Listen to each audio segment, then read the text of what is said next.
Hi everyone, welcome to another episode of Mark Talk. This time around, we are going to talk about a hot topic around carbohydrates and athletic performance. Take it away, Mark. Yes, surprisingly, there was a follow-up question to the first video. So carbohydrates in general. So before we talk about carbs in specifics, let's just get back to food basics. So basically, every food that you ever eat, for the most part, is going to be composed of three components, macronutrients, either fat, protein, or carbohydrates, or a mixture of the three. So breaking it down, so 1 gram of fat has about 9 calories, 1 gram of protein or 1 gram of carbohydrates each have 4 calories, so about half. And 1 gram of alcohol, and somebody indulges in that, is 7 calories, which I didn't know before a few years ago that alcohol has calories in it. Apparently it does. Not good for athletic performance, so I'm sure people have known that when consuming a few beverages and then trying to complete a athletic performance. Anyway, so talking about protein, carbs, and fats, something to keep in mind too, there's something called the thermic effect of food. So when you consume these things, your body has to process them. So when your body processes protein, for example, it actually consumes a good amount of energy, around 30% of what you consume, just to digest the food. Which is when you'll hear sometimes people have a huge turkey dinner and they get the meat sweats. It's because they've consumed a ton of protein and your body temperature is actually getting warmer because it's using a lot of energy to digest that protein.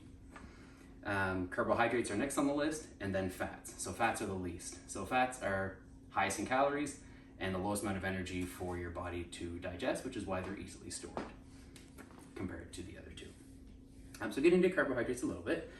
So fiber is a subset of carbohydrates, which are obviously really good for you and essential to proper digestion. A lot of people don't eat enough fiber, and then that can cause digestive issues, or people going to the washroom, all that kind of stuff. Fiber is good.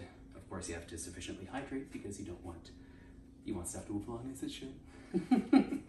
Gotta clean out that system. Yeah, that's right. Not just by using Taco Bell, using fiber. And portions. People tend to overeat carbohydrates and fats compared to protein. That's in general. If you go to a place that serves pasta, for example, when you get pasta, it's probably like 4 or 5 portions of pasta. And if you'll notice, when they give you meat, it's usually not very big because it's generally more expensive. But people in general tend to underconsume protein, overconsume fat and carbohydrates. It just comes down to eating habits. So carbohydrate sources, you've got fruits, you've got vegetables, you've got oats like oatmeal and stuff like that. Sugar is a big one, which is everywhere. It's in drinks, it's in food, it's in whatever. But it's all the same. Your body doesn't know the difference between a carbohydrate that comes from sugar or a carbohydrate that comes from oats. It's just that sugar, for example, if you have a glass of Kool-Aid, which may have 30 or 40 grams of sugar, versus a sandwich with bread, that's actually going to fill you up because bread has, fiber in it generally a little bit.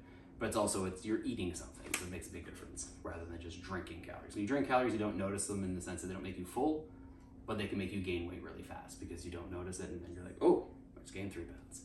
Must have been all the sugar or the juice or whatever I drank or whatever source of sugar. That being said, carbs are really good. So getting to the athletic performance of what carbohydrates are good for. So carbs are stored as glycogen in the muscles. So your muscles themselves are actually composed of a bunch of different stuff, but carbohydrates are actually stored in muscle tissue. So someone who consumes a good amount of carbohydrates, I consume large amounts of carbohydrates. So when you're exercising, for example, it gives you like a better pump. Like people say, there's more blood in the muscle, there's more, you can feel your muscles more, I guess is actually another way to describe it. People who go low carbs, people who go keto, or they do what we used to call the Atkins diet back in the 90s. I'm sure everybody remembers that.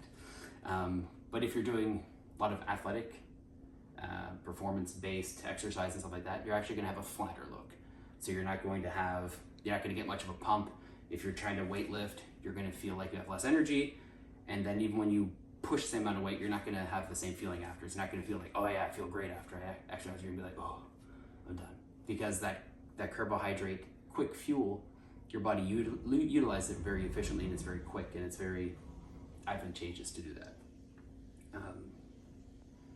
So you'll notice too, athletes, like if you watch the Olympics, stuff like that, a lot of them will have, I think there was packets of maple syrup actually at the Paris Olympics. People were using, yes, flavored maple syrup because it's quick. It's sugar, it's liquid, boom, they take it, replenishes their carbohydrate or their glycogen stores in their muscles, and boom, they're off to go again. For the average person, no, you don't need to do it unless you're going to run a marathon, if you're at a powerlifting meet, if you're doing something that's consuming a ton of energy and it depletes your glycogen stores in your muscles and you need that quick surge to fill them back up, carbohydrates are your friend. And drinking them is a lot easier because you can consume it really quick, boom, it's in your digestive system.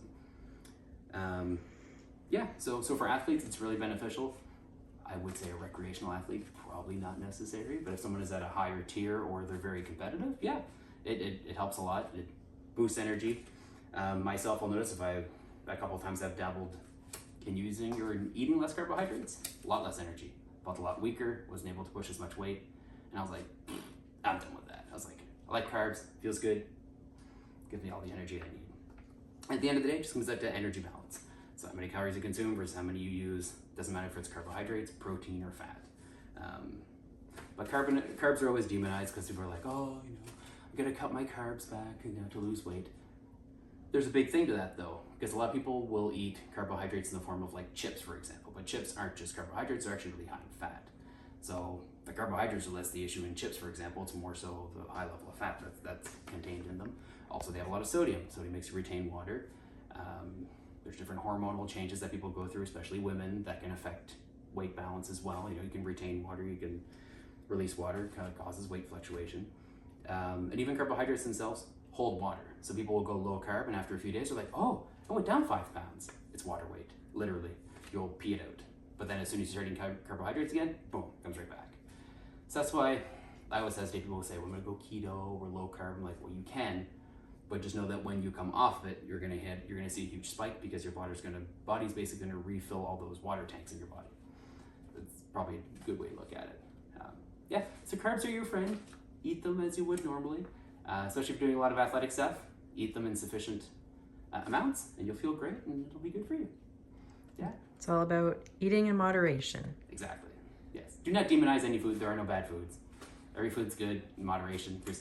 My camera woman will tell you I eat lots of stuff that people are like, oh, you'll eat cake or you'll have cookies. Like, yes, if I want some, I'll have some. But most of the time it's in moderation. Although sometimes I will eat most of my daughter's cake from the freezer. But that's just, it happens. Yeah, that's all. All right, well, there you have it, the second edition of Mark Talk. See you next time. Bye. Thanks.